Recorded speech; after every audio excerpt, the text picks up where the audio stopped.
Hello, good people of St. Maarten, and welcome to the Integrity Chambers video series, Let's Talk About Integrity. I'm your host, Kevin James, and today we're here to discuss the topic of financial misconducts. To give us a bit more insight into that topic, I have with me here today the country manager of the Windward Island Banks, Mr. Derek Downs. Mr. Derek, thank you for being with us today. Thank you for having me, Kevin.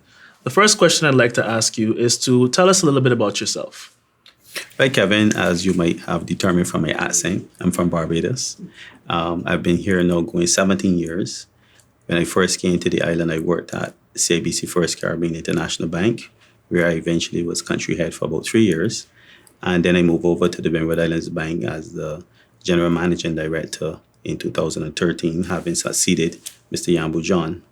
I have two beautiful daughters who, unfortunately, with the pandemic, I wasn't able to see them as much as I would have loved. But in recent times, we've been spending a lot more time together.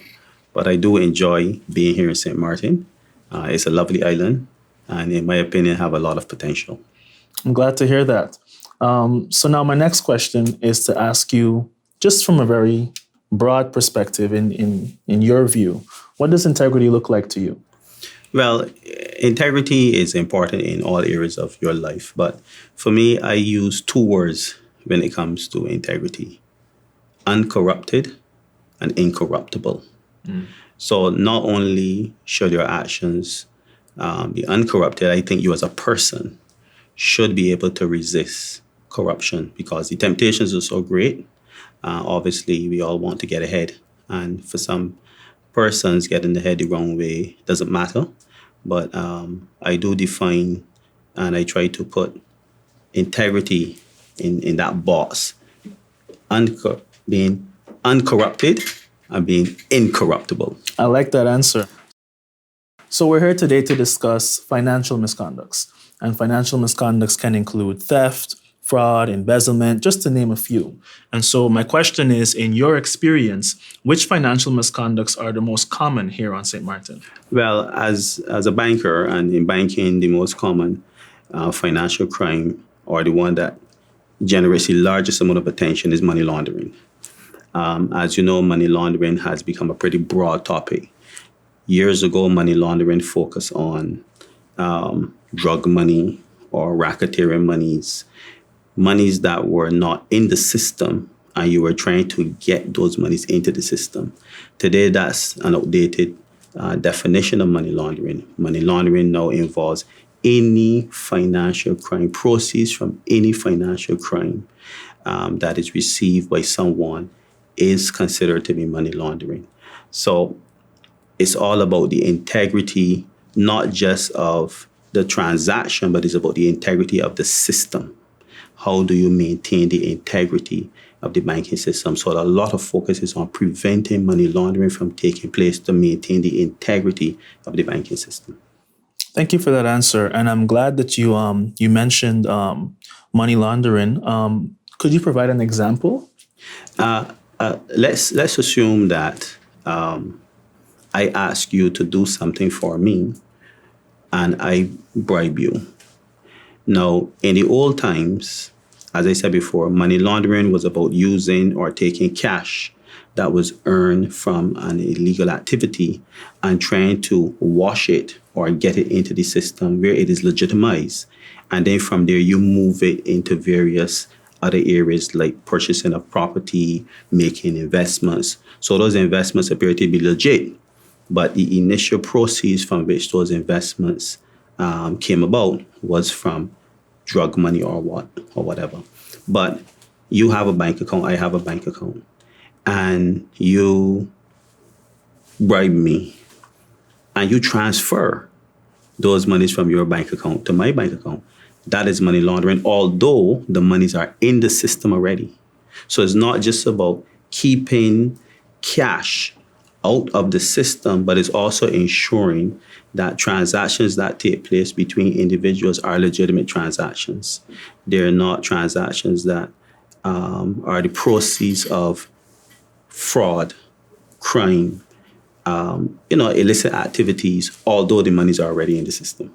That's interesting. So we see connection between different types of financial misconduct where the money from bribery is considered money laundering when it is, even though it's money that already exists Correct. in the system. Correct. Very Because interesting. traditionally, protecting the system was all about keeping Bad money bad out. money out. Right. But now you see entities like the FIU,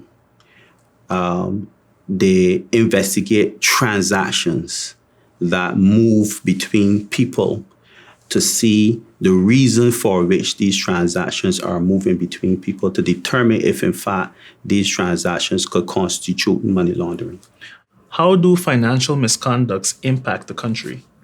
Well, one of the key negative impacts that money laundering can have on your country is that we exist in a global community.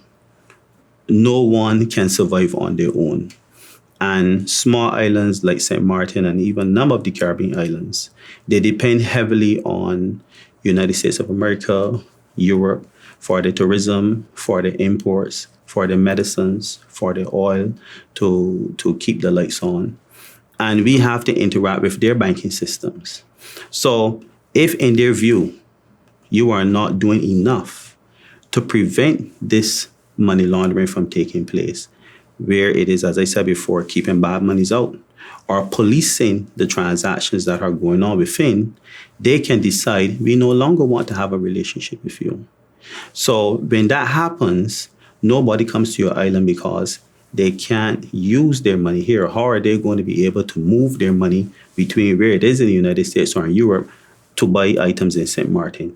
So as simple as it may sound, keeping the integrity of the financial system is very important, because if you lose those correspondent bank relationships, the island is in serious trouble. Indeed, especially considering that tourism is our primary source of income. Correct. It becomes very important that people are able to conduct transactions coming from other parts of the world. Correct. And so I'm glad that we shed light on these banking relationships. Yes. And how financial misconduct can impact that, which is a good segue into my next question, and arguably the most important question. What can we do to prevent these financial misconducts?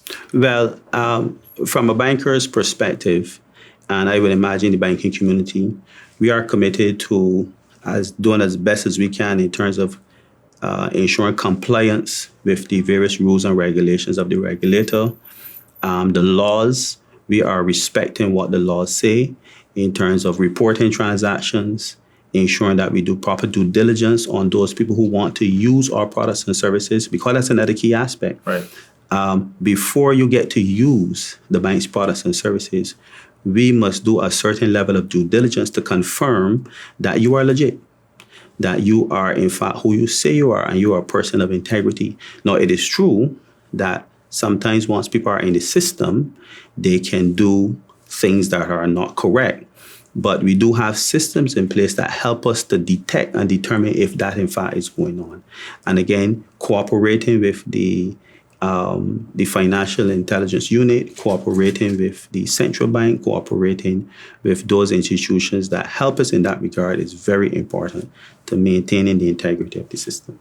Definitely. And I can already see the connection between the steps that are taken in the private sector that would, in a lot of ways, mirror the public sector, and just making sure that there is supervision, that there is cooperation, and that there are rules that are being followed and enforced.